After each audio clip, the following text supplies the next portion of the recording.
let's find the roots of this one. How many are we going to find? 4, right? Do we have duplicates? Do we have complex? We have irrational. That might happen. Giving things away, aren't I? Let's keep going. We haven't talked about irrational roots yet. It's time we did. Spoiler alert. Okay, no GCF here, but we can factor. X to the 4th can factor into x squared times x squared. Two numbers multiply to give me 175. May not be obvious, but it's 25 times 7. 25 times 7. All right, 25 times 7 is 175. They're both negative to multiply and get a positive, and we need to get a negative 32 out of this deal. 25 plus 7 is 32. They're both negative. It's negative 32. All right, we're going to continue to factor if we can, or actually let's not. We could factor this one. This one we could factor if we start playing with square roots. That defeats the purpose of where we really want to go with this thing. So hang tight with me for just a moment. X squared minus 25 equals 0. We'll solve that. X squared minus 7 equals 0. And we're going to add the 25. Again, feel free to factor this one. I just choose not to. And we'll square root, square root. X is going to be equal to 5. But when you square root, you need to explore all your possibilities. And one of them was positive. One was negative. Let's come over here. X squared equals 7. Square root. X equals, all right, the square root of 7 is irrational. We need to consider, first of all, because of a square root, we need to consider plus and minus. And we also need to realize that the square root of 7 is, again, irrational. Good luck trying to figure out what the square root of 7 is in your head. It's not going to work too well. You're going to get decimals for days, and that's what you're going to have. You're going to be stuck with that. So you have your 4 answers. So we have 2 integer solutions and 2 irrational solutions. Do you want to see what this one looks like? I knew you'd say yes. Let's do it. No, I don't. You assume. There we go. So negative 5, positive 5.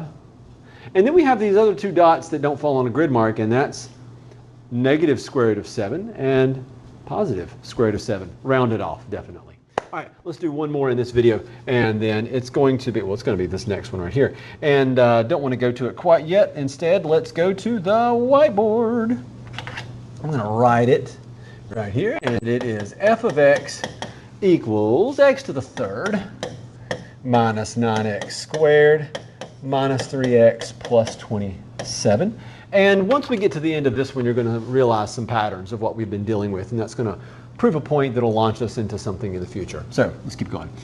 0 equals, let's try factoring by grouping, x squared on the first 2 terms. That gives me x minus 9.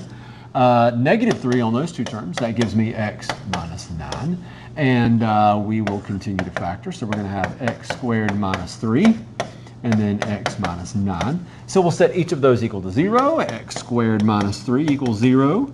So x squared equals 3, and we'll square root both of those. X equals plus or minus the square root of 3. Ah, there's 2 of them. Here's the third one. X minus 9 equals 0. So x equals 9. Okay, that was quick.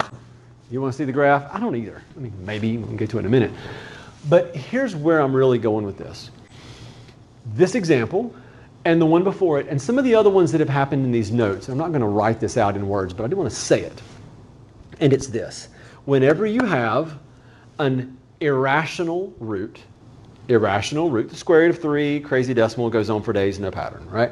So irrational root or a complex root, which actually happened in a previous example here, 2i, you're going to have positive, hard to say, plus and minus. You're going to have positive and negative. So complex roots and irrational roots come in pairs. Wanted to say that. It's going to lead us into some stuff later, not the point of this lesson. The point of this lesson was to say, oh look, I have 3 roots. Here's 2 of them, here's 1 of them. But good to know for the future, irrational roots and complex roots always come in pairs, plus or minus. And that actually happened here. Let's go back to it. Nope. It happened here as well in a previous problem when we had to use the quadratic formula. That was a complex root, had the imaginary component in there, and it was plus or minus. So that one came in pairs as well.